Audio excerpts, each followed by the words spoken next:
Hello everyone, welcome to today's class.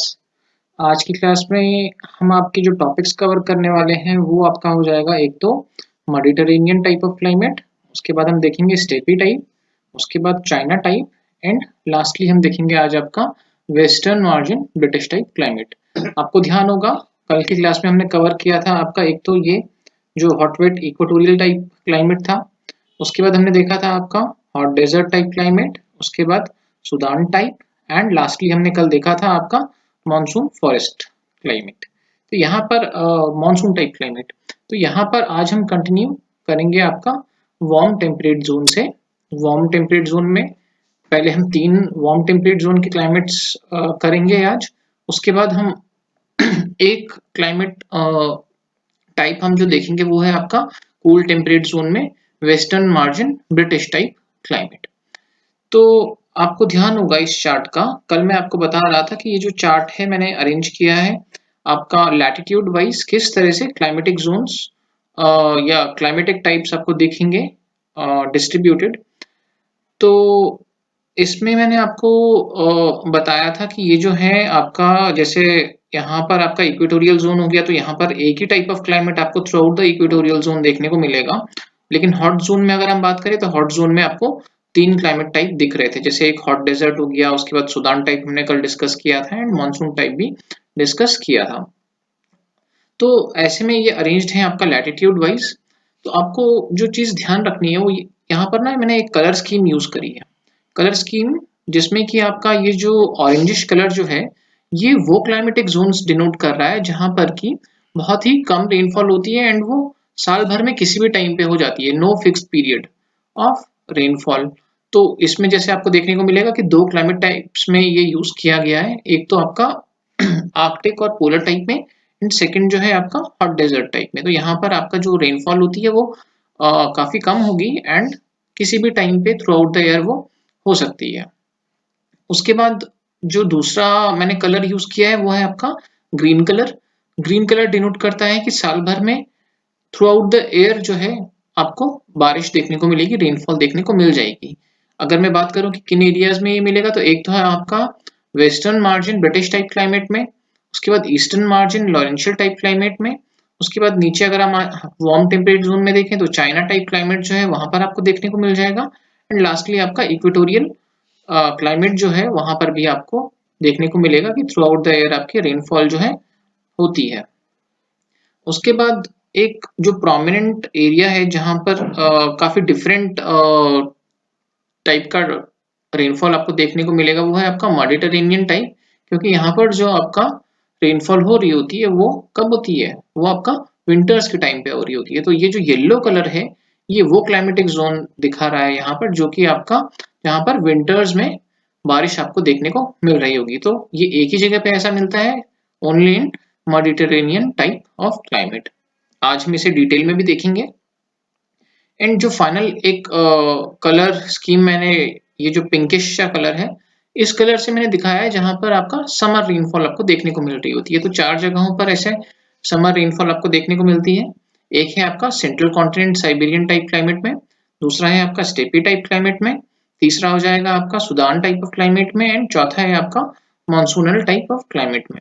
तो ये जो कलर स्कीम है ये आपको थोड़ा सा ध्यान में रखनी है, क्योंकि हो सकता है कभी कभी ये क्वेश्चन पूछ लेता है या पूछ सकता है इस तरह से कि आपको 3-4 नाम दे देगा क्लाइमेट के एंड पूछ लेगा कि यहाँ पर समर रेन्स कौन कौन से क्लाइमेट में ऑब्जर्व की जाती है। तो आपको उस केस में आइडेंटिफाई करना होगा। तो अगर आपको ये कलर स्कीम थोड़ा ध्यान में रहेगी तो आपके लिए आइडेंटिफाई करना इजी हो जाएगा। ठीक है, तो आज की क्लास हम शुरू करते हैं। आज की क्लास हम शुरू करेंगे आपका मेडिटेरेनियन टाइप ऑफ क्लाइमेट से। ओके ठीक है, आज की क्लास शुरू करते हैं हम warm temperate western margin Mediterranean type of climate. ठीक है, तो यहाँ पर अगर हम लोकेशन की बात करें तो लोकेशन आपको कहाँ पर ये मिल जाएगा। It is located in western portion of continent between 30 degree and 40 degree north south. 30 degree north से 40 डिग्री नॉर्थ के बीच में एंड 30 डिग्री साउथ से 40 डिग्री साउथ के बीच में आपको मिल जाएगा in western portion of the continent. Western coast जो होगा कॉन्टिनेंट का वहां पर। अगर मैं रीजन के हिसाब से बात करूँ तो जो मेडिटरेनियन रीजन है एक तो यहाँ पर आपको देखने को मिल जाएगा। उसके अलावा आपका जो सेंट्रल चिले वाला जो रीजन है वहां पर देखने को मिलेगा।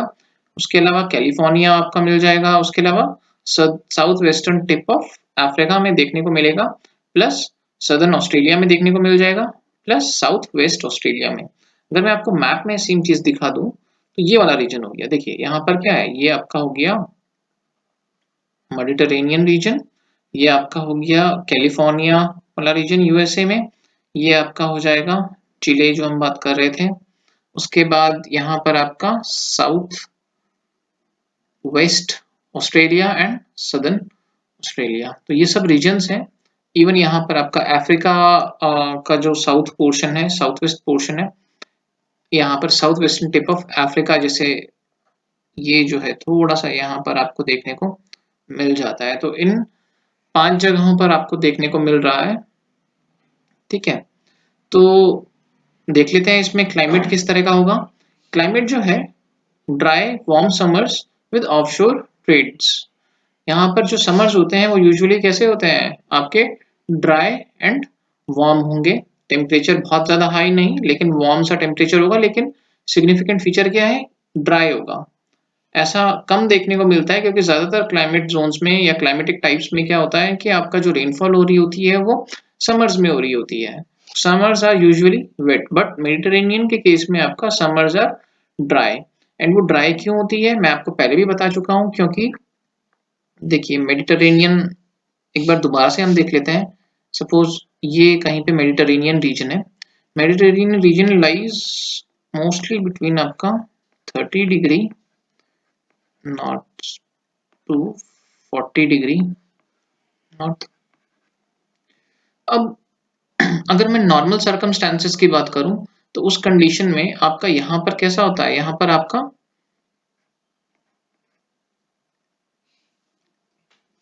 हाई प्रेशर बेल्ट आपको देखने को मिल जाएगा। इसके नीचे जैसे अगर इसके नीचे की अगर हम बात करें तो यहाँ पर ट्रेड विंड्स चल रही होती हैं।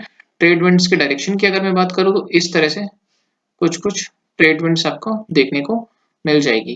अगर इस रीजन की मैं बात करूँ तो यहाँ पर आपको वेस्टर्ली विंड्स देखने को मिलती है जो कि इस तरह का आपका होता है। तो नॉर्मल सर्कमस्टांसेस में इस तरह से होगा, लेकिन अगर मैं समर्स की बात करूँ तो समर्स में क्या होता है, आपका जो प्रेशर बेल्ट होती है वो थोड़ा सा ऊपर की तरफ शिफ्ट हो जाती है। वो ऊपर की तरफ अगर शिफ्ट हो जाएंगी तो ये वाला जो रीजन है यहाँ पर, ये जो प्रेशर बेल्ट है अगर ऊपर की तरफ शिफ्ट हो गई तो कुछ कुछ प्रेशर बेल्ट हमारी यहाँ पर सपोज चली गई, तो इस एरिया में आपको क्या देखने को मिलेगा कि जो ऑफशोर ट्रेड विंड्स हैं जो कि शोर से दूर की तरफ जा रही होंगी वो इस एरिया में चल रही होती हैं। अब मैंने आपको पहले भी बताया था कि ऑफशोर विंड्स जो हैं कभी भी रेनफॉल कॉज नहीं करती हैं। इसकी वजह से इस एरिया में क्या है, आपका ड्राई क्लाइमेट आपको देखने को मिलेगा। उसी के अपोजिट अगर मैं बात करूं विंटर सीजन में क्या होता है, विंटर्स में आपका जो प्रेशर बेल्ट है वो नीचे की तरफ शिफ्ट हो जाती है। जैसे यहाँ पर अगर कोई हमारी प्रेशर बेल्ट है तो वो नीचे की तरफ शिफ्ट हो गई। अब नीचे की तरफ शिफ्ट होने की वजह से क्या है कि आपका ये जो मेडिटेरेनियन रीजन है यहाँ पर आपका वेस्टर्लीज के इन्फ्लुएंस में ये आ जाता है। तो वेस्टर्लीज के इन्फ्लुएंस के में आने की वजह से क्या होगा यहाँ पर कि आपको रेनफॉल देखने को मिलेगी, क्योंकि जो वेस्टर्लीज हैं वो इस केस में अब कैसी हो जाती हैं, ऑन शोर हो जाती है, शोर की तरफ आ रही है। ये जो मॉइस्चर है अंदर कॉन्टिनेंट की तरफ लेके आएगी। अब कॉन्टिनेंट की तरफ अंदर अगर मॉइस्चर लेके आएगी तो रेनफॉल भी ऑब्वियस सी बात है कि कॉज करेगी। तो आपको देखने को मिलेगा कि विंटर्स में जब आपकी प्रेशर बेल्ट जो है साउथवर्ड अगर शिफ्ट हो जाएगी तो उसकी वजह से ये जो रीजन है ये वेस्टर्लीज के इन्फ्लुएंस में आ जाता है। एंड वेस्टर्लीज के इन्फ्लुएंस में आने की वजह से यहाँ पर आपको विंटर रेनफॉल देखने को मिलती है। अब जैसे यहाँ पर भी लिखा है dry warm summers with offshore trade winds and summers के केस में क्या होता है, वेस्टर्लीज जो है वो ऊपर की तरफ मूव कर जाते हैं एंड जो ये जो एरिया है ये आपका ट्रेड विंड्स के इन्फ्लुएंस में आ जाता है। Concentration of rainfall in winter with onshore westerlies, ये मैंने आपको बताया कि विंटर्स में वेस्टर्लीज की वजह से यहाँ पर आपका रेनफॉल आपको देखने को मिल रहा होता है।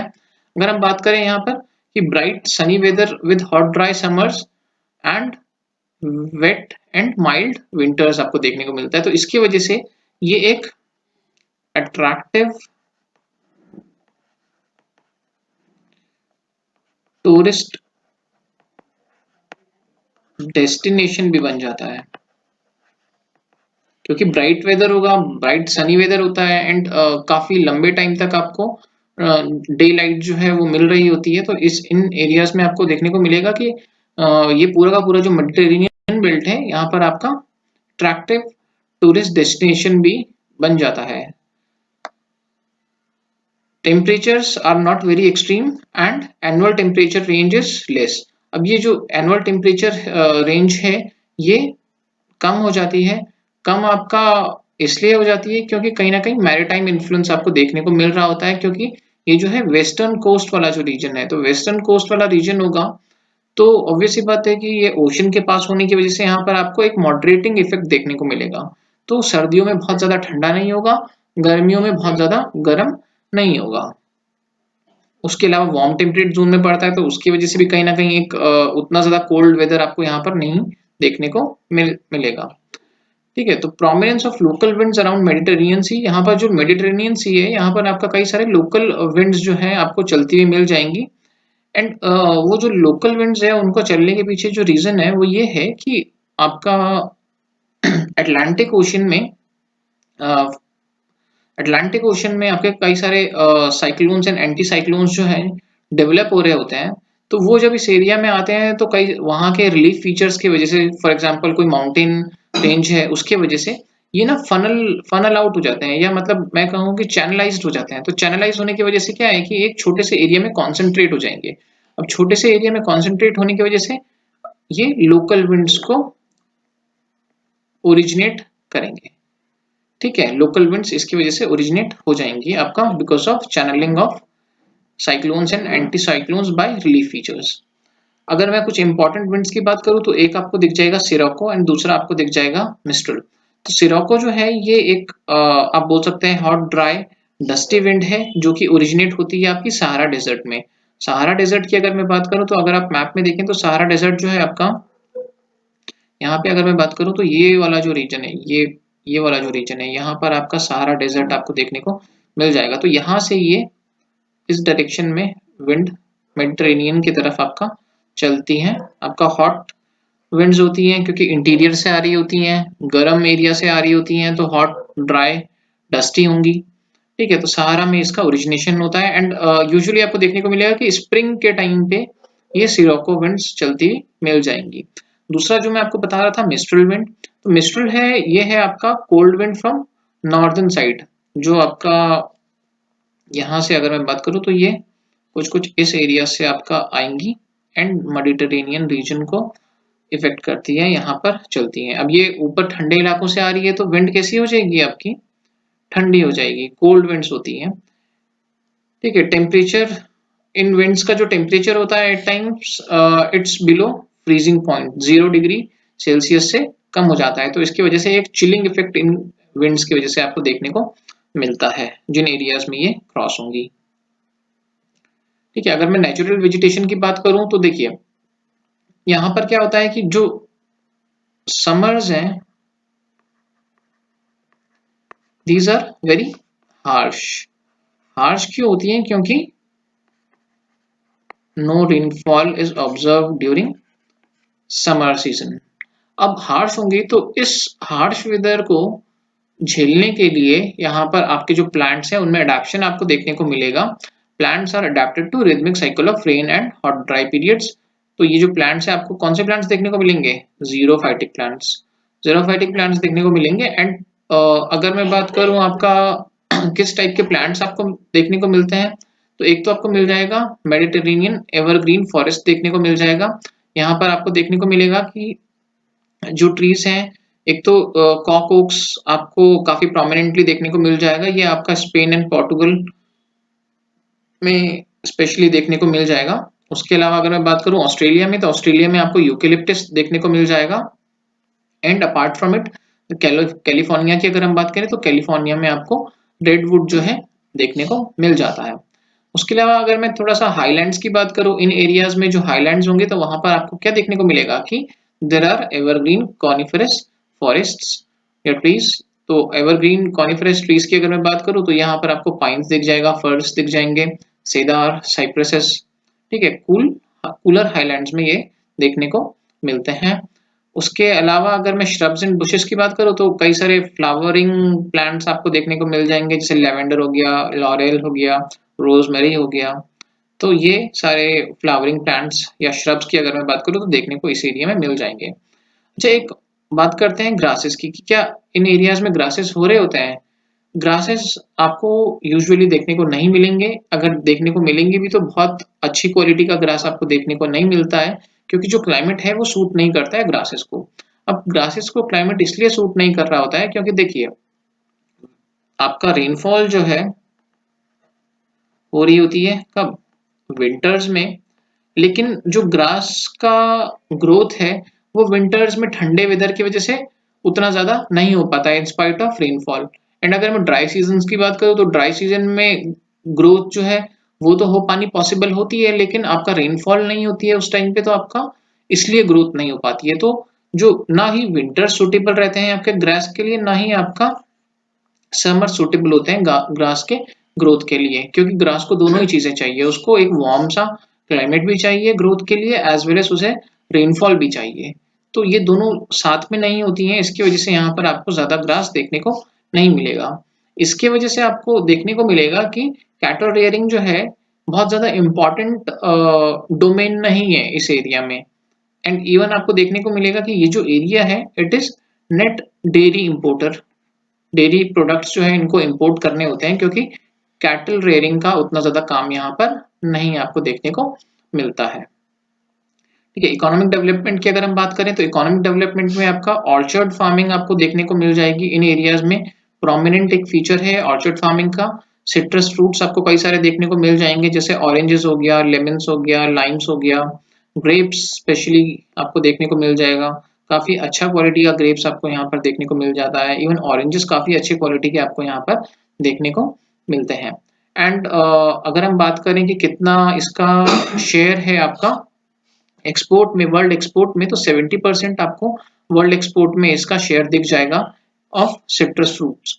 World export of citrus fruits में 70% आपका जो आ रहा होगा सिट्रस फ्रूट्स, वो आपका इन रीजन से आ रहा होता है।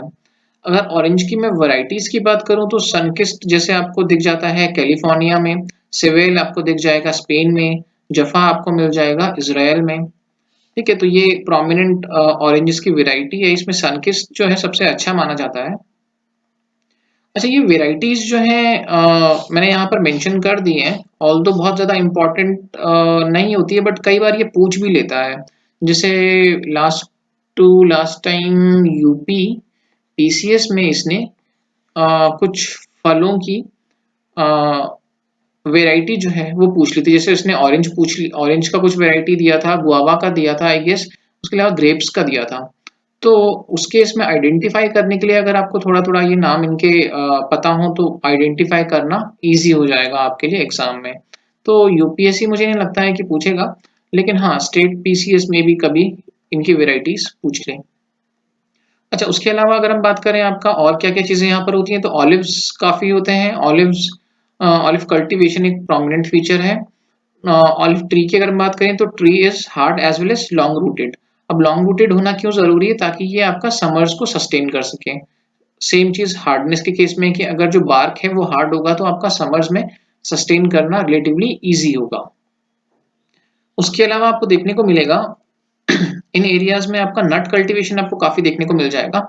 नट्स की जैसे अगर हम बात करें तो आलमंड्स हो गया, वॉलनट्स हो गया, हेजलनट्स हो गया, चेस्टनट्स हो गया। आपने मे बी सुना भी होगी कैलिफोर्निया आलमंड्स, सुना होगा। तो आलमंड्स की काफी अच्छी वेराइटी यहाँ पर आपको मिलने देखने को मिल जाती है कैलिफोर्निया में। कैलिफोर्निया में भी क्या है आपका Mediterranean type of climate he exist करता है। उसके अलावा अगर मैं बात करूं आपका क्रॉप कल्टीवेशन की, तो क्रॉप में आपका वीट कल्टीवेशन आपको देखने को मिल जाएगा। Wheat is the leading food crop. Barley is also grown, इसके अलावा बार्ले दिख जाता है। उसके अलावा अगर हम बात करें कि समर्स में जो क्रॉप्स होते हैं वो तभी पॉसिबल हो पाते हैं जिन एरियाज में आपका इरिगेशन होगा, मे बी थ्रू कैनाल्स और अदर मीन्स। तो जैसे इरिगेशन की अगर हम बात करें तो स्पेन में आपको राइस देखने को मिल जाता है।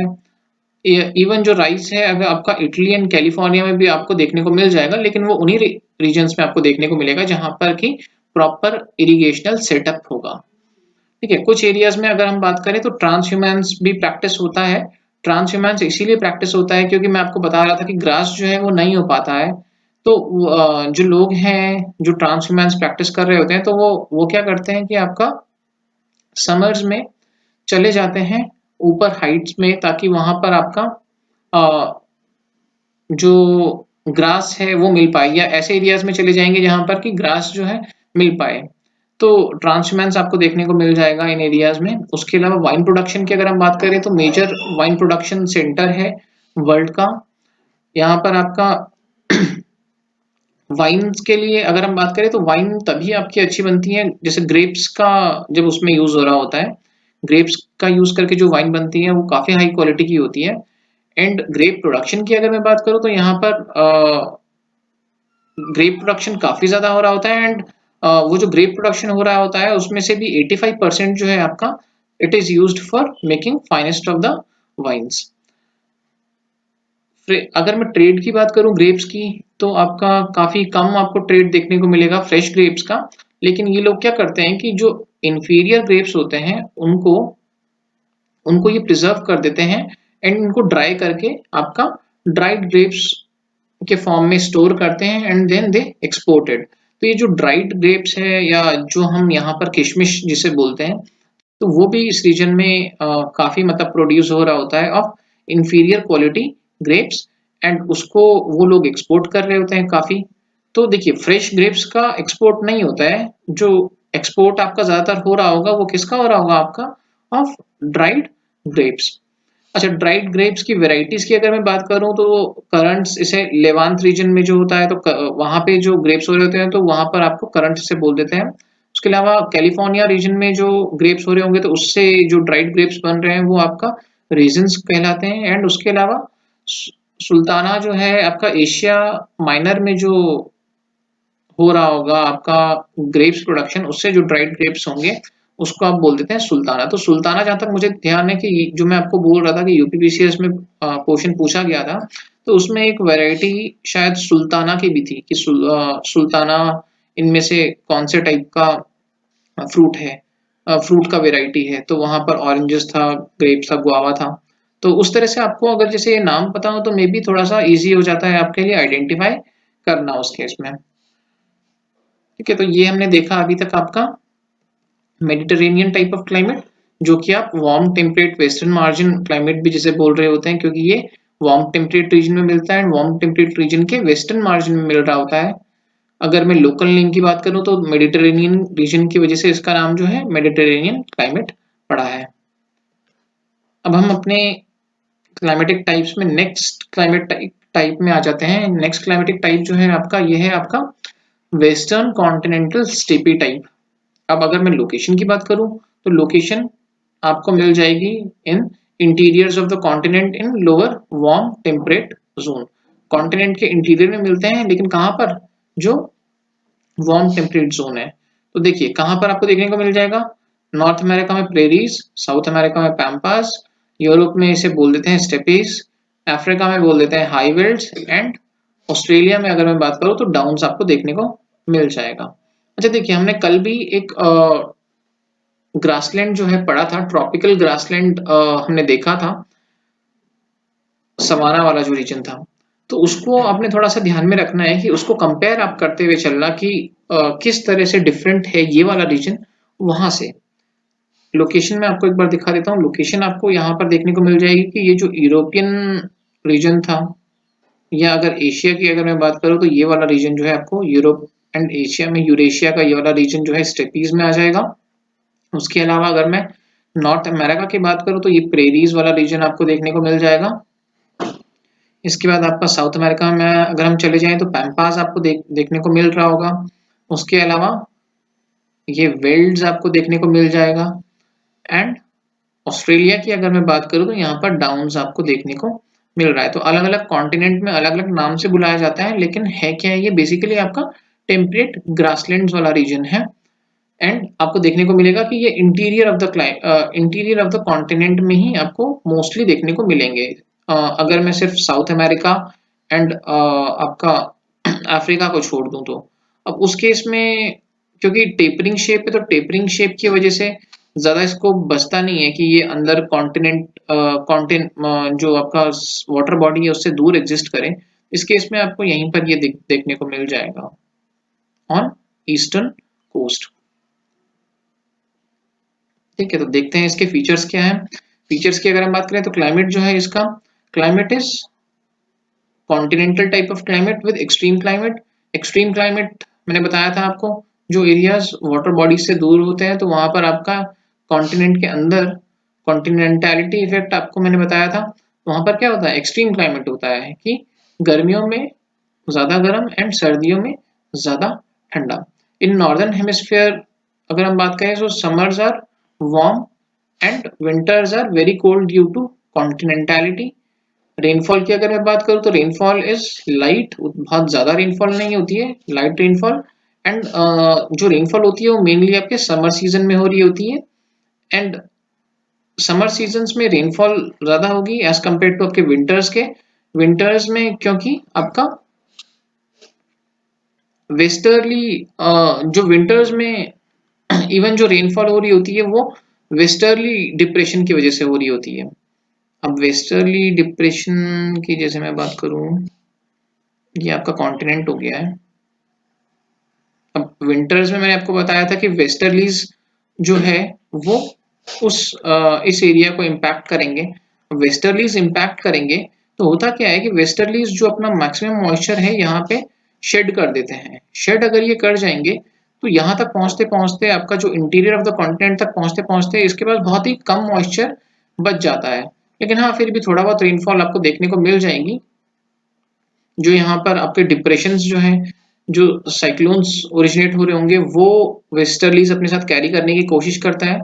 लेकिन हाँ, इसका जो रेनफॉल है, रेनफॉल यहाँ तक पहुंचते पहुंचते काफी कम ही इसमें बचेगा। एनुअल रेंज ऑफ टेम्परेचर की अगर मैं बात करूं तो हाई होगी। हाई क्यों होगी? क्योंकि बिकॉज ऑफ कॉन्टिनेंटैलिटी इफेक्ट, कॉन्टिनेंट के इंटीरियर में ये आपको देखने को मिलता है। इन southern hemisphere the temperatures are never severe due to maritime influence। अब नॉर्दर्न हेमिस्फेयर को अगर आप कंपेयर करें सदर्न हेमिस्फेयर में, तो सदर्न हेमिस्फेयर में रिलेटिवली यहाँ पर आपका जो टेम्परेचर्स हैं ये सिवियर नहीं होंगे। टेम्परेचर्स नॉट सिवियर, सॉरी, यहाँ पर टेम्परेचर्स आपके सिवियर होंगे, बट यहाँ पर आपका सदर्न हेमिस्फेयर में टेम्परेचर्स नॉट सिवियर। अब टेम्परेचर्स आर नॉट सिवियर क्योंकि यहाँ पर मैरिटाइम इन्फ्लुएंस आपको देखने को मिलेगा, क्योंकि ओशन के साथ कांटेक्ट में आपको देखने को मिलेगा। जैसे मैं आपको मैप में दिखाऊं तो देखिए यहाँ पर भी पैम्पास जो है ये भी ओशन के कांटेक्ट में है। वेल्स की अगर मैं बात करूँ तो ये भी ओशन के कांटेक्ट में है। इवन डाउन्स की बात करें तो ओशन के काफी ज्यादा पास आपको देखने को मिल रहा होगा।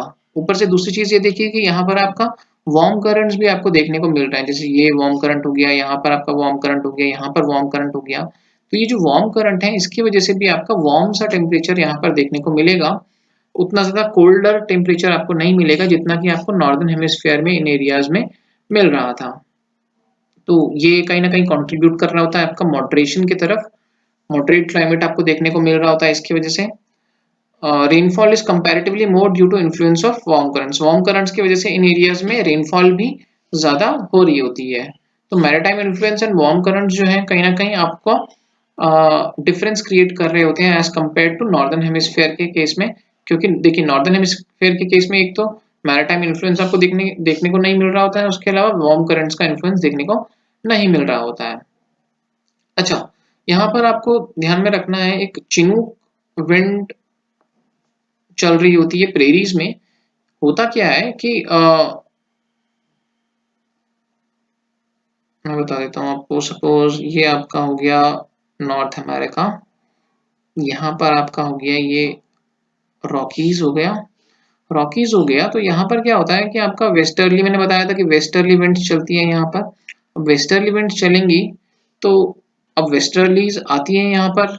वेस्टर्लीज अपने साथ डिप्रेशंस लेके आएंगे। डिप्रेशन जो टर्म है it can be used as interchangeably with cyclones.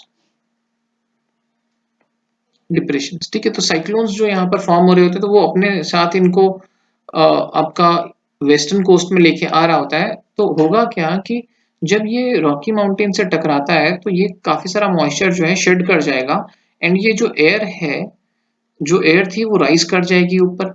राइ राइज करने की वजह से ये एयर जो है पहले तो आपका कोल्ड होती चली जाएगी, ऊपर राइज करेगी, राइज होने की वजह से एयर का जो है सैचुरेशन हो जाएगा।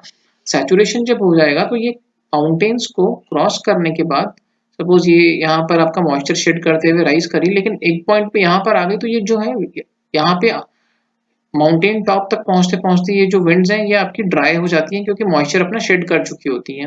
अब मॉइस्चर शेड करने के बाद ये जब डिसेंड होंगी नीचे, अब डिसेंड होने की वजह से इस जो जिस एरिया में जैसे नीचे यहाँ पर डिसेंड हो रही होती है तो इनका क्या होगा, प्रेशर आपका बढ़ता चला जाता है। अब प्रेशर बढ़ता चला जाएगा तो इसकी वजह से इसकी एडियाबैटिक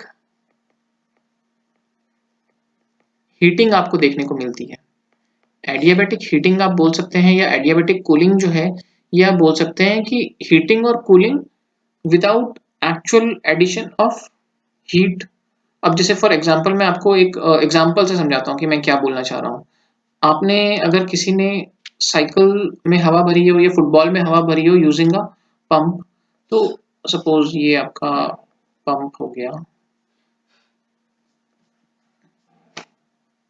सपोज यहाँ पर हम फुटबॉल बना ले, फुटबॉल में अगर आप हवा भरें यूजिंग अ पंप तो आपको देखने को मिलेगा कि कुछ टाइम के बाद ये जो है इसमें हीटिंग होने लगता है, काफी ज्यादा हीटिंग होने लगता है। हीटिंग इसलिए होने लगता है क्योंकि हम कंटिन्यूस जो है आपका एयर को प्रेशराइज कर रहे होते हैं, एयर को हाई प्रेशर क्रिएट कर रहे होते हैं ताकि ये फुटबॉल के अंदर जा सके।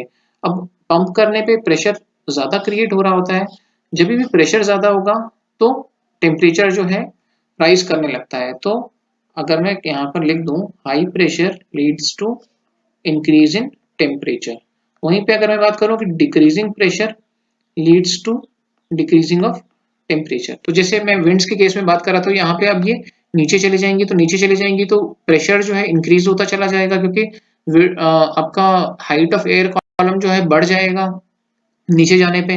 अब हाइट ऑफ एयर कॉलम अगर बढ़ जाएगा तो प्रेशर बढ़ जाएगा, प्रेशर बढ़ने से टेम्परेचर बढ़ जाएगा उन विंड्स का। तो चिनूक जो है आपका, दीज आर वार्म विंड्स। अब वार्म विंड्स की वजह से क्या होता है कि आपका मे बी विंटर्स के एंड में या अर्ली स्प्रिंग्स में ये डिसेंड कर जाता है यहाँ से, एंड आपका ये जो प्रेरी वाला जो रीजन था यहाँ पर ये वार्म विंड्स चलने लगती है, एंड जो स्नो कवर होता है उसको ये मेल्ट डाउन करने में मदद करती है। अब उससे होगा क्या कि ये इन एरियाज में आपका वीट कल्टीवेशन जो है वो प्रैक्टिस करना पॉसिबल हो जाएगा। अगर ये वार्म विंड्स नहीं चल रही होती तो कई सारे एरियाज में आपका स्नो कवर जो है मेंटेन्ड रहता लंबे पीरियड तक। तो इसकी वजह से ये कंट्रीब्यूट कर रही होती है आपका towards melting of ice in this region या melting of snow in this region. तो चिनूक आपको थोड़ा सा ध्यान में रखना है, एंड किस तरह से चिनूक जो है अपना मैकेनिज्म जो है चिनूक का मूवमेंट का वो आपको थोड़ा सा ध्यान में रखना होगा। रीजन हम देख चुके हैं।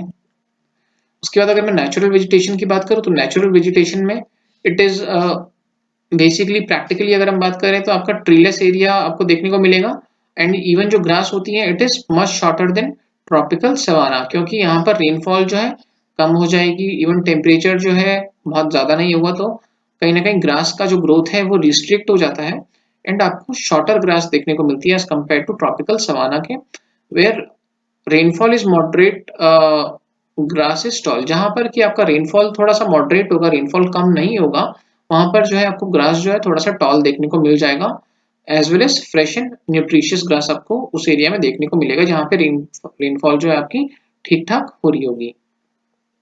अच्छा, प्रेरीज के केस में आपको एक दो चीजें और ध्यान में रखनी है कि जैसे प्रेरीज में मैं आपको बता रहा था कि ट्रीज होते नहीं है, लेकिन लोग क्या करते हैं वहां पर, they plant double rows of trees around houses to shield occupants from strong winds. ये क्या करते हैं, जैसे सपोज यहाँ पर इनका घर है तो अपने घर के चारों ओर ये एक डबल लेयर में ट्रीज जो है ये प्लांट कर देते हैं। ये प्लांट करने से क्या होगा कि जो मैं आपको जैसे चिनूक की बात बता रहा था, तो जब ये विंड्स ब्लो होंगी तो हाई वेलोसिटी विंड्स होंगी, तो हाई वेलोसिटीज विंड से बचाने के लिए यहाँ पर ट्रीज जो है प्लांट किए हुए होते हैं ताकि ये जो हाउस है या जो लाइव्स है इसकी डिस्ट्रक्शन क्रिएट ना कर सके। ठीक है, उसके बाद अगर हम देखें इकोनॉमिक डेवलपमेंट की हम बात करें तो इकोनॉमिक डेवलपमेंट में यहाँ पर आपको वीट कल्टीवेशन दिख जाएगा जो कि हाईली एक्सटेंसिव होता है एंड मैकेनाइज्ड होता है। उसके अलावा आपका कल्टीवेशन इतना ज़्यादा होता है कि यहाँ पर इसको ग्रेनरीज ऑफ द वर्ल्ड भी बोला जाता है क्योंकि वीट कल्टीवेशन बहुत ज़्यादा हो रहा होता है। लेकिन वीट कल्टीवेशन ज़्यादा हो रहा होता है इसका मतलब ये नहीं है कि वहाँ की लैंड यील्ड बहुत ज़्यादा है।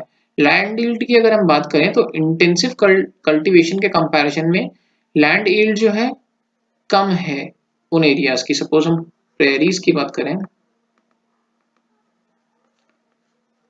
देखिए लैंड यील्ड जो होता है इट इज यील्ड पर एकड़ आप बोल सकते हैं, पर एकड़ लैंड में कितना क्रॉप कल्टीवेशन हो रहा है ये आपका लैंड यील्ड डिनोट करता है। तो लैंड यील्ड जो है यहाँ पर लो है। लो इसलिए है क्योंकि क्लाइमेट जो है रिलेटिवली हार्श होता है, रेनफॉल बहुत ज़्यादा भी नहीं होता है, तो उसकी वजह से आपका लैंड यील्ड जो है लो हो जाता है। लेकिन अगर मैं पर कैपिटा यील्ड की बात करूं या पर मैन यील्ड की बात करूं ये यहाँ पर हाई हो जाता है क्योंकि जो फार्मिंग की जाती है वो काफी बड़े बड़े फार्मलैंड्स पे की जाती है, बहुत बड़े बड़े एरियाज होते हैं एंड लोगों का या जो लेबर का रिक्वायरमेंट होता है वो बहुत कम होता है बिकॉज ऑफ हाई मैकेनाइजेशन। अब मैकेनाइजेशन की वजह से लेबर का रिक्वायरमेंट अगर कम होगा तो ये आपका ऑटोमेटिकली आपका जो पर मैन यील्ड जो है ये काफी ज्यादा बढ़ा देता है। ऑल्दो अगर मैं लैंड के टर्म्स में बात करूं तो उतना ज्यादा यील्ड नहीं होगा। ओवरऑल में अगर बात करूं तो ओवरऑल जो यील्ड है ये जो प्रोडक्शन जो है ये काफी ज्यादा होता है क्योंकि जिन एरियाज में ये प्रैक्टिस हो रहा होता है वो काफी बड़े बड़े एरियाज होते हैं एज कंपेयर टू आपका इंटेंसिव एग्रीकल्चर के। अगर मैं कनाडा की बात करूं तो कनाडा जो है एक्सपोर्ट कर रहा होता है आपका wheat and flour to Europe. Europe की अभी हम आगे देखेंगे कि ब्रिटिश टाइप ऑफ क्लाइमेट में बहुत ज़्यादा सुटेबल कंडीशंस नहीं होती हैं आपका व्हीट कल्टीवेशन के लिए या क्रॉप कल्टीवेशन के लिए, तो उनको वो क्या है इंपोर्ट डिपेंडेंट होते हैं आपका व्हीट को लेके।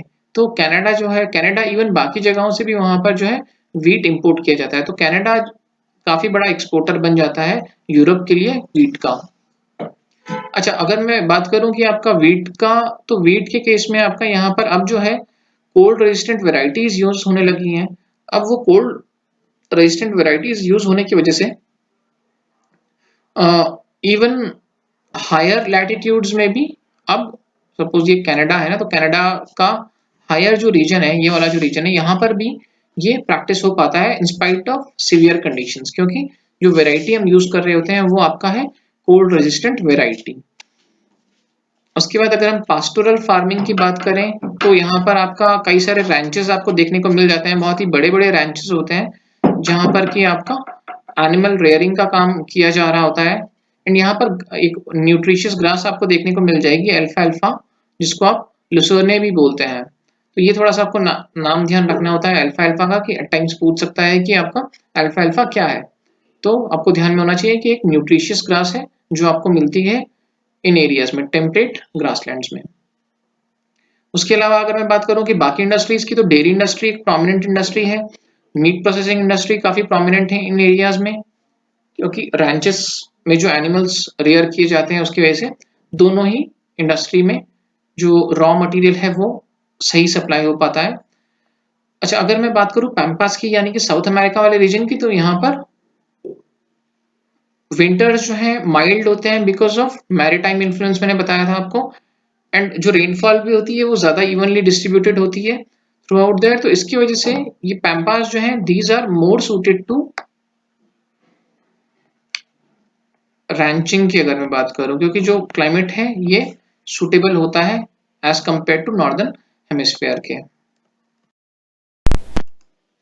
तो अभी हमने देखा आपका जो स्टेपी टाइप ऑफ क्लाइमेट है, या फिर अगर हम बोलें continental warm temperate continental type of climate में स्टेपी टाइप ऑफ क्लाइमेट जो है देखा किन एरियाज में ये मिल रहा होता है, हमने देखा था आपका स्टेपीज हो गया, इधर नॉर्थ अमेरिका में प्रेरीज हो गया, साउथ अमेरिका में पैम्पास। अगर हम साउथ अफ्रीका वाला जो रीजन है वहां पर आपको वेल्ड्स देखने को मिल जाएगा। एंड ऑस्ट्रेलिया में इसको डाउन्स के नाम से आप बोल रहे होते हैं। ये नीचे आपको दिख रहा होगा कि यहाँ पर सदर्न हेमिस्फीयर में वार्म करंट्स का इन्फ्लुएंस देखने को मिल जाता है। इसकी वजह से रेनफॉल जो है ज्यादा इवनली डिस्ट्रीब्यूटेड होती है एंड ज्यादा रेनफॉल इन एरियाज में हो रही होती है। नेक्स्ट जो हमारा क्लाइमेट आ जाता है वो हो जाता है आपका warm temperate eastern margin type of climate. ये आपका, इसे आप चाइना टाइप ऑफ क्लाइमेट भी बोल रहे होते हैं। अगर मैं आपको दिखाऊं कि कहाँ किन एरियाज में ये मिल रहा होता है तो देखिए ये जो चाइना का ईस्टर्न रीजन है या साउथ ईस्टर्न रीजन है, यहाँ पर आपको देखने को मिल जाएगा। जापान में भी, जापान का जो सदर्न पोर्शन है यहाँ पर भी आपको देखने को मिलता है। उसके अलावा ये जो गल्फ वाला पोर्शन है आपका यूएसए का, यहाँ पर भी आपको देखने को मिल रहा होता है। इसके अलावा अगर हम यहाँ पर चले जाएं आपके साउथ अमेरिका में तो पेम्पेरो आपको देखने को मिल जाएगा। उसके अलावा आपका अफ्रीकन कॉन्टिनेंट का जो सदर्न टिप है या साउथ ईस्टर्न टिप है वहां पर देखने को मिल जाता है। अगर मैं बात करूं यहाँ पर आपका ऑस्ट्रेलिया का, ऑस्ट्रेलिया में आपको देखने को मिल जाएगा। थोड़ा सा आपको यहाँ पर न्यूजीलैंड में भी देखने को मिल जाता है। तो ये सारे रीजन्स हैं जहां पर आपका आपका warm temperate eastern margin climate आपको देखने को मिल रहा होता है, या जो चाइना टाइप ऑफ क्लाइमेट है वो देखने को मिल रहा होता है। तो देखते हैं, it is located in eastern margin of continent in warm temperate latitudes. Climate की अगर हम बात करें तो क्लाइमेट यहाँ पर कैसा होता है, it has a warm moist summer and a cool dry winter. अब वार्म मॉइस्ट समर, जैसे कुछ कुछ आप, जैसे इंडिया का क्लाइमेट है ना, तो कुछ कुछ आप ऐसा समझ सकते हैं जैसे कि समर्स में आपका वार्म एंड मॉइस्ट रहता है, ऑल्दो उतना गर्म नहीं होगा जितना कि इंडिया में होता है, लेकिन हाँ हॉट नहीं होगा लेकिन वार्म रहता है। एंड विंटर्स की अगर हम बात करें तो बहुत ज्यादा कोल्ड ना होके कूल सा टेम्परेचर आपको देखने को मिल जाता है। It has more than moderate rainfall, मतलब रेनफॉल जो है एक मॉडरेट रेनफॉल से ज्यादा आपको देखने को मिलेगी, ठीक ठाक रेनफॉल देखने को मिलती है, which is distributed uniformly through out the air. ये थ्रू आउट द एयर आपको यहाँ पर रेनफॉल देखने को मिल जाएगी। कोई पर्टिकुलर, सिर्फ ऐसा नहीं होगा कि सिर्फ एक पर्टिकुलर सीजन में ये हो रही होगी, थ्रू आउट द एयर अगर रेनफॉल हो रही होगी तो इवन यहाँ अगर हम बात करें कि कितना रेनफॉल यहाँ पर होता है तो आपको देखने को मिलेगा कि जो हम बाकी दो क्लाइमेटिक टाइप्स अभी हमने देखे थे उनके कंपैरिजन में सबसे ज्यादा हाईएस्ट रेनफॉल इस वाले क्लाइमेट में देखने को मिल जाती है। It has highest rainfall for its latitude zone. जो हमने बाकी देखा था ना, बाकी सपोज ये आपका कॉन्टिनेंट है तो एक हमने यहाँ पर देखा था, यहाँ पर हमने देखा था मेडिटेरेनियन, उसके बाद हमने यहाँ पर आपका देखा था कॉन्टिनेंटल टाइप, या जिसको आपने स्टेपी बोला था। यहाँ पे ये है आपका चाइना टाइप वाला रीजन जो होगा, तो चाइना आपका ईस्टर्न फ्लैंक में या eastern part of the continent में देखने को मिल रहा है। तो चाइना टाइप ऑफ क्लाइमेट में आपको रेनफॉल जो है इवन इससे मेडिटेरेनियन से ज्यादा रेनफॉल आपको चाइना टाइप ऑफ क्लाइमेट में देखने को मिल रहा होता है। And the rainfall is evenly distributed through out the air.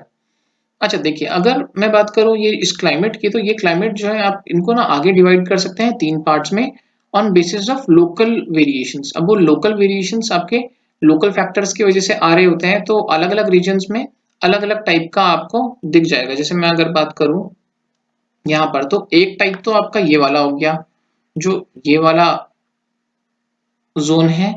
दूसरा हो जाएगा आपका यूएसए वाला, जो गल्फ टाइप भी जिसे आप बोलेंगे, ये चाइना टाइप हो जाता है। This is China type, this is gulf region में है यूएसए के तो गल्फ टाइप, एंड ये जो थर्ड वाला है, थर्ड में ये तीनों ही आपको आ जाते हैं, तो इसको आप बोलते हैं नाइट्रल टाइप। ठीक है, तो ये तीनों ही हम देख लेते हैं इनके क्या फीचर्स हैं। चाइना टाइप वाला जो क्लाइमेट है, ये आपको मिल रहा होता है चाइना एंड जापान वाले रीजन में। यहाँ पर आपका टेम्परेट मॉनसून्स आपको देखने को मिलेगा। अब होता क्या है, समर्स के टाइम पे सपोज ये चाइना है एंड यहाँ पर आपका है पैसिफिक ओशन, तो होता क्या है समर्स में इंटीरियर ऑफ चाइना जो है टेम्परेचर काफी बढ़ जाता है एंड अगर मैं यहाँ के पैसिफिक ओशन की बात करूँ तो टेम्परेचर इज रिलेटिवली लेस, क्योंकि ओशन को हीट होने में ज़्यादा टाइम लग रहा होता है, ज़्यादा एनर्जी चाहिए होती है। तो अब यहाँ पर आपका एक हाई प्रेशर एरिया जो है क्रिएट हो जाता है एंड यहाँ पर एक लो जो है क्रिएट हो जाता है। अब ये हाई एंड लो की वजह से हाई प्रेशर एरिया से विंड्स चलने लगेंगी आपके लो प्रेशर एरिया की तरफ। कहीं ना कहीं जैसे इंडिया में जो मानसून का मैकेनिज्म था, सेम मैकेनिज्म आपको यहाँ पर देखने को मिलता है कि समर्स में इस तरह से ये विंड का मूवमेंट होगा, उसके बाद जो डिफरेंशियल हीटिंग है वो चेंज हो जाएगी आपका विंटर्स के केस में। विंटर्स के केस में यहाँ पर आपका लो प्रेशर जोन बन जाती है एंड आपका इंटीरियर्स में अगर मैं बात करूँ तो हाई प्रेशर जोन बन जाती है। तो जो रेनफॉल या जो विंड्स होती है, विंड का डायरेक्शन आपका इस तरह से कुछ हो जाएगा। तो ये जो सीजनल रिवर्सल ऑफ विंड्स हैं, इसकी वजह से इस क्लाइमेट को आप टेम्परेट मानसून क्लाइमेट भी बोल देते हैं। अब टेम्परेट मानसून, क्योंकि टेम्परेट एरियाज में मानसून टाइप ऑफ क्लाइमेट आपको देखने को मिल रहा है, इसलिए टेम्परेट मानसून क्लाइमेट्स भी इसको बोल देंगे। अब एनुअल रेंज ऑफ टेम्परेचर जो है ज़्यादा हो जाती है, इसकी वजह से ज़्यादा इसलिए हो जाती है क्योंकि देखिए यहाँ से तो वार्म विंड्स आ रही है आपका। समर्स के टाइम पे अगर मैं बात करूँ तो वार्म विंड्स आ रही है, तो वार्म विंड्स जो है आपका टेम्परेचर जो है कहीं ना कहीं मेंटेन रखेंगी। इस रीजन का टेम्परेचर जो है रिलेटिवली हाई हो जाएगा। लेकिन होता क्या है कि विंटर्स के केस में इंटीरियर ऑफ द कॉन्टिनेंट से बहुत ही कोल्ड विंड ब्लो कर रही होती है। अब कोल्ड विंड ब्लो कर रही होती है तो it at times leads to snow, मतलब स्नो जो है वो आपका स्नोफॉल हो रहा होता है on windward slope of mountains. तो ये जो है टेम्परेचर को काफी रिड्यूस कर देती है इन इंटीरियर्स ऑफ द कॉन्टिनेंट, या जो ये जो रीजन है इसके इंटीरियर्स में। अब इसकी वजह से क्या आपको देखने को मिलेगा कि जो एनुअल रेंज है बढ़ जाएगी, क्योंकि गर्मियों में ज्यादा गर्म एंड सर्दियों में ज्यादा ठंडा, तो इसकी वजह से एनुअल रेंज जो है ऑफ टेम्परेचर इंक्रीजेस। उसके अलावा अगर मैं बात करूं, यहाँ पर आपको टाइफून्स देखने को मिलेंगे। टाइफून्स बेसिकली आपका साइक्लोन्स होते हैं। साइक्लोन्स आपको देखने को मिल जाएंगे ड्यूरिंग लेट समर्स। समर का जब एंड आ रहा होगा उस टाइम पे, उस पीरियड में आपको यहाँ पर टाइफून्स भी देखने को मिल जाते हैं। अभी तक हमने आपका देखा था चाइना टाइप ऑफ क्लाइमेट। अब सेकंड में आ जाते हैं। सेकंड में हमें देखना है गल्फ टाइप ऑफ क्लाइमेट। तो रीजन में आपको एक बार दोबारा से दिखा देता हूँ। उसका रीजन जो है ये वाला है, जो ब्लैक शेडेड सा पोर्शन आपको दिख रहा है। इस केस में अगर हम बात करें, यहाँ पर मानसून जो है ज्यादा प्रोमिनेंट नहीं होते हैं, क्योंकि जो टेम्परेचर डिफरेंस होता है आपका लैंड का और सीज का वो उतना ज्यादा नहीं होता है as compare to China type of climate वाला जो रीजन था वहां के। तो मानसून का जो इफेक्ट होता है वो बहुत ही कम आपको देखने को मिलेगा, प्रोमिनेंट नहीं होता है उतना ज्यादा। रेनफॉल जो है, higher rainfall in summer due to onshore trade winds in summer. Summers के टाइम पर यहाँ पर क्या होती है, आपकी जो ट्रेड विंड्स हैं वो आ जाती हैं। क्योंकि देखिए समर्स के टाइम पे क्या होता था, ये ईस्टर्न पार्ट में है ना, ऐसा कुछ कुछ सपोज ये है, तो ऐसा यहाँ पर देखिए नॉर्मल सर्कमस्टेंसेस में आपका जो ट्रेड विंड्स हैं इस तरह से ब्लो कर रही हैं, और जो रीजन हमारा है हम इस रीजन की बात कर रहे हैं। देखिए ट्रेड विंड्स इस तरह से ब्लो कर रही हैं। अब होगा क्या है कि समर्स के टाइम पे प्रेशर बेल्ट जो है आपकी ऊपर की तरफ शिफ्ट हो जाएंगी। अब ऊपर की तरफ प्रेशर बेल्ट्स आपकी शिफ्ट हो गई, उसकी वजह से जो ये वाला रीजन है यहाँ पर भी आपका इस ऐसा कुछ कुछ ब्लो करेंगे।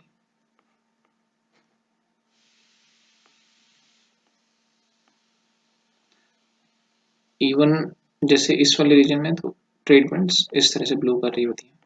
देखिए तो क्या होगा कि उस कंडीशन समर्स के केस में यहाँ पर आपको देखने को मिलेगा कि ये आपका ट्रेड विंड्स के इन्फ्लुएंस में आ जाएगा। ट्रेड विंड्स के इन्फ्लुएंस की वजह से क्या होगा कि हायर रेनफॉल आपको देखने को मिलेगी समर्स में due to onshore trade winds in summer. Natal type of climate हम देख लेते हैं। नाटल टाइप मैंने आपको भी बताया था। यहाँ पर क्या होता है कि ऑब्वियस सी बात है, सदर्न हेमिस्फीयर में आपको हमेशा ही मैरीटाइम इन्फ्लुएंस ज्यादा देखने को मिलेगा बिकॉज ऑफ, देखिए ये जो सारे के सारे ये जो दो आपके कॉन्टिनेंट है यहाँ पर आपको देखने को मिलेगा कि जैसे जैसे साउथ की तरफ जा रहे हैं वैसे वैसे टेपर हो जाते हैं।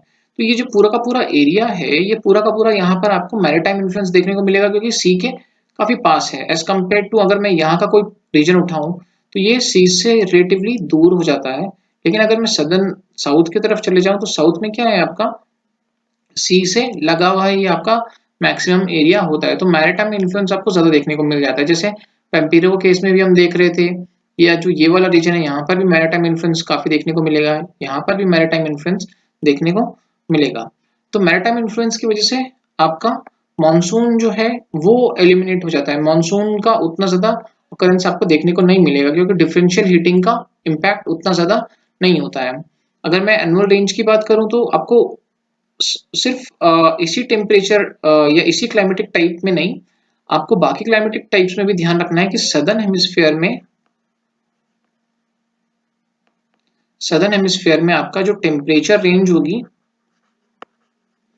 दिस इज लो, क्योंकि हाई और highest temperature and lowest temperature में जो डिफरेंस होगा वो कम हो जाता है because of maritime influence. And maritime influence क्या होता है कि समर्स में बहुत ज्यादा गर्म नहीं होगा एंड विंटर्स में बहुत ज्यादा आपका ठंडा नहीं होगा because of impact of nearby sea. अब रेनफॉल जो है यहाँ पर थ्रू आउट द ईयर आपको डिस्ट्रीब्यूटेड देखने को मिलेगी। बाकी जो China type of climate as well as gulf type of climate के केस में भी सेम चीज आपको देखने को मिल रही थी कि आपका जो रेनफॉल है it was evenly distributed through out the year. अच्छा, यहाँ पे नेचुरल वेजिटेशन की अगर मैं बात करूं तो जो यहाँ के लो लैंड्स होंगे वहां पर आपको दोनों ही evergreen as well as deciduous दोनों ही देखने को मिलेंगे, दोनों ही टाइप के ट्रीज देखने को मिलेंगे। अगर मैं हाईलैंड्स की बात करूं तो यहाँ पर आपको कॉनिफेरस ट्रीज देखने को मिल जाएंगे, जैसे कि पाइन्स हो गया, साइप्रेसेस हो गया। उसके अलावा आपको ऑस्ट्रेलिया की अगर मैं बात करूं तो यूकेलिप्टस आपको देखने को मिल जाएगा, walnut, oak, maple in Gulf States of USA. USA की अगर बात करें तो वॉलनट हो गया, ओक हो गया, मैपल हो गया, ये सब देखने को मिल जाता है इस रीजन में भी। अगर मैं इकोनॉमिक डेवलपमेंट की बात करूं तो आपको चाइना में राइस कल्टीवेशन काफी देखने को मिलेगा। एंड जो राइस कल्टीवेशन यहाँ पर होता है इट इज इंटेंसिव टाइप इस रीजन में। टी कल्टीवेशन देखने को मिल जाएगा। उसके अलावा यूएसए की अगर मैं बात करूं, कॉर्न कल्टीवेशन एक प्रोमिनेंट फीचर है इस क्लाइमेटिक टाइप का। एंड कॉर्न का जो है, कॉर्न का यूज हो रहा होता है टू फैटन एनिमल्स, ये एनिमल्स का को फैटन करने के लिए यूज होता है। एनिमल्स अच्छे मोटे ताजे हो जाते हैं, उसके बाद उनको काटा जाता है। तो हाँ, कहीं ना कहीं डेयरी इंडस्ट्री में कॉर्न प्रोडक्शन जो है कंट्रीब्यूट कर रहा होता है। ये डेयरी, नॉट एग्जैक्टली डेयरी, आप मीट प्रोडक्शन इंडस्ट्री बोल सकते हैं। उसके अलावा अगर हम बात करें, कॉटन का प्रोडक्शन अच्छा हो रहा होता है, टोबैको का प्रोसेस प्रोडक्शन अच्छा हो रहा होता है। टोबैको से जैसे आपने सुना भी होगा कि हवाना की सिगार्स जो है वो फेमस है, तो उसके लिए टोबैको इसी रीजन से आ रहा होता है। सदर्न हेमिस्फीयर की अगर मैं बात करूं तो सदर्न हेमिस्फीयर में आपको ये जो नेटल टाइप ऑफ क्लाइमेट जो था उसमें आपको शुगर केन दिख जाएगा, कॉटन, टोबैको, मेज, मेज स्पेशली जैसे ये अफ्रीका, जो अफ्रीका वाले जो रीजन था वहां पर आपको sugar cane, cotton, tobacco and maize दिख जाएगा। अगर मैं साउथ अमेरिका की बात करूं तो यहाँ पर डेयरिंग आपको काफी दिख जाएगी। अच्छा देखिए, साउथ अमेरिका में भी अगर मैं बात करूं, आपका साउथ अमेरिका में अगर मैं बात करूं तो ये जो नीचे वाला इतना पोर्शन की बात करूं, ये वाला नीचे का, तो यहाँ पर आपको डेयरी प्रोडक्शन ज्यादा देखने को मिलेगा, क्योंकि नीचे है, रेनफॉल उतना ज्यादा नहीं होता है। लेकिन अगर मैं ऊपर थोड़ा सा चले जाऊं तो ऊपर वाले रीजन में आपको यहाँ पर लंबरिंग भी होते हुए दिख जाएगा, क्योंकि रेनफॉल बढ़ जाती है जैसे हम ऊपर नॉर्थ की तरफ जा रहे हैं, तो नॉर्थ की तरफ रेनफॉल बढ़ने की वजह से आपको फॉरेस्ट जो है देखने को मिलेगा। फॉरेस्ट की वजह से वहां पर लंबरिंग भी कैरी आउट की जाती है। साउथ की तरफ अगर हम बात करें तो सिर्फ डेयरिंग आपको प्रोमिनेंटली देखने को मिल रही होगी। उसके बाद ऑस्ट्रेलिया की अगर हम बात करें तो ऑस्ट्रेलिया में आपका कॉटन, शुगर केन, मेज एंड डेयरिंग, ये चारों ही चीजें, मतलब ये तीनों क्रॉप्स जो है वो कल्टीवेट हो रहे होते हैं। उसके अलावा डेयरिंग का काम भी हो रहा होता है। ठीक है, आज के लिए जो हमारा लास्ट टॉपिक है वो है आपका cool temperate western margin climate, जिसको कि आप ब्रिटिश टाइप ऑफ क्लाइमेट भी बोलते हैं। ब्रिटिश टाइप ऑफ क्लाइमेट इसलिए बोलते हैं क्योंकि ग्रेट ब्रिटेन में भी ये क्लाइमेट आपको देखने को मिल जाता है। अगर मैं लोकेशन की बात करूं तो it is found in north west Europe, coastal lands of British Columbia, USA. अगर मैं सदर्न हेमिस्फीयर की बात करूं तो चिले, तस्मानिया एंड न्यूजीलैंड में आपको देखने को मिल जाता है। मैं मैप में आपको दिखा देता हूँ। ये हो गया आपका नॉर्थ वेस्टर्न यूरोप, ये हो गया आपका यूएसए का रीजन प्लस कनाडा का रीजन। ये अगर हम बात करें यहाँ पर आपका साउथ अमेरिका, चिले, ये आपका यहाँ पर न्यूजीलैंड वाला रीजन जो है आपको देखने को मिल जाता है। ठीक है, तो ये सारे रीजन जो है इसमें आपको देखने को मिल जाएगा ये क्लाइमेट। क्लाइमेट की अगर हम बात करें, summers are not very warm here. Summers बहुत ज्यादा वार्म नहीं होते हैं। समर्स बहुत ज्यादा इन रीजन्स में समर्स जो है बहुत ज़्यादा वार्म नहीं होते हैं, लेकिन हाँ मतलब आपका इंटीरियर से अगर आप सेम लैटिट्यूड में इंटीरियर्स में अगर आप देखें, फॉर एग्जांपल ये वाला रीजन है, तो इंटीरियर सपोज ये वाला रीजन है, तो यहाँ पर टेम्परेचर्स जो हैं दीज आर कोल्ड। लेकिन अगर हम यहाँ पे बात करें तो बहुत ज़्यादा वार्म भले ही नहीं होगा, लेकिन कंपैरेटिवली आप वार्म बोल सकते हैं as compare to same latitude पे जो इंटीरियर रीजन्स हैं उनके। ठीक है, विंटर्स जो है यहाँ पर माइल्ड होती हैं, बहुत ज़्यादा ठंडा नहीं होगा। एंड ठंडा इसलिए नहीं होता है because temperature does not reach to freezing point due to warming effect of North Atlantic Drift. North Atlantic Drift जो है ये आपका वार्म करंट है, ये आपका वार्म वाटर्स लेके आ रहा होता है इस एरिया में। तो वार्म वाटर्स की वजह से इस एरिया का जो टेम्परेचर है वो मेंटेन रहता है even in winters. And even अगर हम बात करें साउथ वेस्टर्ली विंड्स की, तो मैं आपको बता रहा था कि अब ये जो है ऊपर वाला रीजन है, तो यहाँ पर throughout the year warm westerly winds जो है चलती रहेंगी। वार्म वेस्टर्ली विंड्स चलती रहेंगी कि देखिए, क्योंकि वेस्टर्लीज का डायरेक्शन क्या होता है ऐसा, तो ये इक्वेटर की तरफ से जा रही है आपका पोल्स के साइड में ना। तो देखिए ये डायरेक्शन होता है, तो जैसे यहाँ पर स्ट्राइक करेंगी तो स्ट्राइक करने से या इन एरियाज का टेम्परेचर जो है ये बढ़ा देंगी, क्योंकि वार्म होता है, वार्म विंड्स होती हैं। अच्छा, इस ये जो मतलब बहुत ज़्यादा एक्सट्रीम क्लाइमेट्स यहाँ पर आपको नहीं देखने को मिलता है। मतलब ठंडा होता है लेकिन उतना ज़्यादा नहीं जितना कि इंटीरियर में होगा, एंड गर्म तो बहुत ज़्यादा होता नहीं है। तो इसकी वजह से क्या होता है, there is maximum comfort and mental alertness. इसकी वजह से आपको देखने को मिलेगा कि ये अगर मैं ह्यूमन प्रोडक्टिविटी की बात करूँ तो इन रीजन्स में आपको मैक्सिमम ह्यूमन प्रोडक्टिविटी मिल सकती है। कहीं ना कहीं ये एक फैक्टर है जिसकी वजह से ये जो डिटरमाइन कर रहा होता है कि ये जो एरिया है आपका कहीं ना कहीं one of the most advanced regions of the world भी आप बोल सकते हैं। क्लाइमेट जो है यहाँ पर मोर इक्वेबल होता है इन सदर्न हेमिस्फीयर में। सदर्न हेमिस्फीयर में ज्यादा इक्वेबल क्यों होगा, क्योंकि मैंने आपको बताया था कि मैरीटाइम इन्फ्लुएंस आपको देखने को ज्यादा मिलता है in southern hemisphere. Adequate rainfall through out the year देखने को मिलती है। उसके अलावा वेस्टर्न मार्जिन्स की अगर मैं बात करूं, they have more rainfall than interiors. Western margins में इसलिए होगा क्योंकि देखिए वेस्टर्लीज आएंगे तो यहाँ पे कुछ कुछ रेनफॉल करेंगे, लेकिन रेनफॉल जैसे जैसे ये करते जाएंगे तो अपना मॉइस्चर कंटेंट जो है इनका कम हो जाता है। तो जैसे जैसे अंदर की तरफ जा रहे होते हैं वैसे वैसे रेनफॉल जो है डिक्रीज होती चली जाएगी, क्योंकि मॉइस्चर कंटेंट जो है कम होता चला जाता है आपका वेस्टर्ली विंड्स का। उसके अलावा अगर हम बात करें आपका नेचुरल वेजिटेशन यहाँ पर कैसी मिलेगी, तो नेचुरल वेजिटेशन में आपको डेसिडियस फॉरेस्ट आपको देखने को मिल जाता है, जिसमें कि आपको विलोज देखने को मिल जाएंगे, एल्डर्स मिल जाएंगे, एस्पेन मिल जाएंगे, चेस्टनट मिल जाएगा, मैपल ट्रीज मिल जाएंगे, साइकामोर मिल जाएंगे। ठीक है, खासियत ये है इस एरिया की कि यहाँ पर जो ट्रीज मिलते हैं ये प्योर स्टैंड्स में मिलते हैं। प्योर स्टैंड्स में मैं कल आपको बता रहा था, इक्वेटोरियल क्लाइमेट में मैंने आपको बताया था कि जो ट्रीज हैं ये मिक्स्ड से होते हैं, कि अलग अलग स्पीसी एक ही रीजन में आपको मिल जाएगी, तो इसकी वजह से एक्सप्लॉयटेशन मुश्किल हो जाता है। लेकिन इन एरियाज में क्या है कि आपका ये पूरा रीजन आपका जैसे ए का हो गया, पूरा का पूरा रीजन आपका बी का हो गया, तो एक्सप्लॉयटेशन जो है ये इजी हो जाता है इस रीजन में। ठीक है, trees occur in pure stand and hence lumbering is easy. Economic development की अगर हम बात करें, it is net importer of food crops. मैं आपको पहले भी बता रहा था कि यहाँ का जो क्लाइमेट है ये इस तरह से नहीं होता है कि आपका जो क्रॉप कल्टीवेशन है उसको सपोर्ट कर सके ज्यादा। तो इसकी वजह से ये जो रीजन है यहाँ पर फूड क्रॉप्स जो है इंपोर्ट किए जाते हैं, हाई इंपोर्टर होता है ये फूड क्रॉप्स का। लेकिन हाँ, ये जो कॉम्पनसेट करता है अपना इंपोर्ट को वो कंपनसेट कर रहा होता है by being an advanced industrial area. इसकी वजह से ये जो इंडस्ट्रियल प्रोडक्ट्स हैं उसका एक्सपोर्ट काफी कर रहा होता है।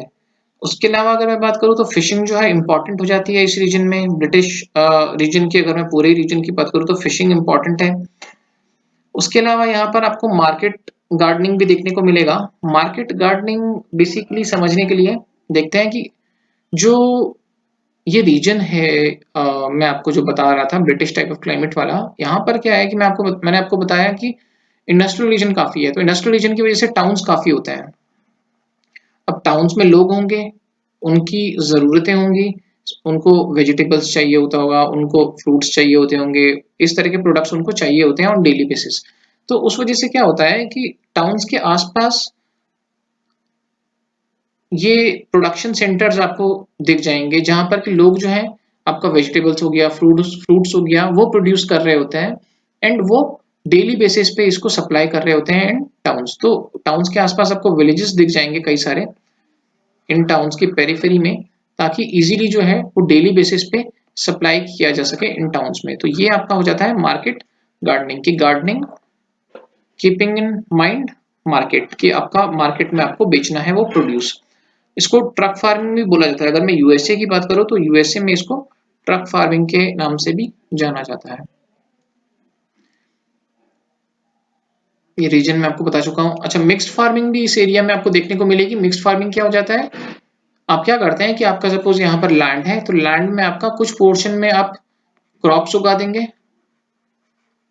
एंड कुछ पोर्शन में आप मे बी एनिमल रेयरिंग का काम साथ साथ करते हैं।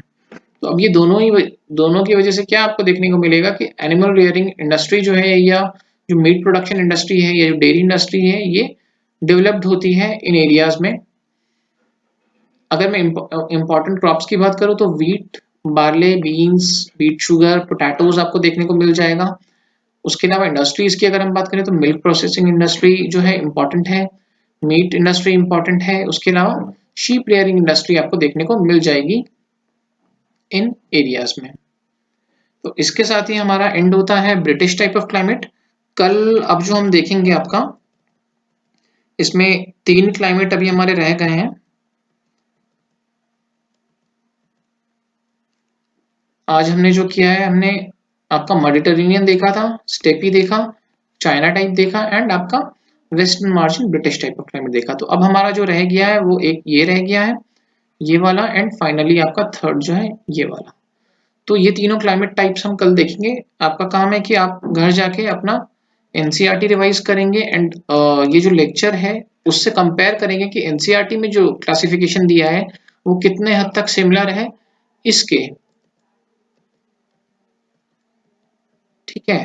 एंड कल मैंने आपसे एक रिक्वेस्ट की थी कि आप एटलीस्ट अपना नाम, जो जो ये लेक्चर अटेंड कर रहे हैं, अपना नाम कमेंट सेक्शन में मेंशन कर दीजिए ताकि मुझे पता चल सके कि आप में से कौन कौन लोग ये अटेंड कर रहे हैं। अगर इन केस आप लोगों ने आज भी रिप्लाई नहीं किया तो maybe I will be forced to consider कि हाँ आप में से कोई भी ये लेक्चर अटेंड नहीं कर रहा है, तो उस केस में हम ये लेक्चर सीरीज में भी एंड करने के बारे में सोचें।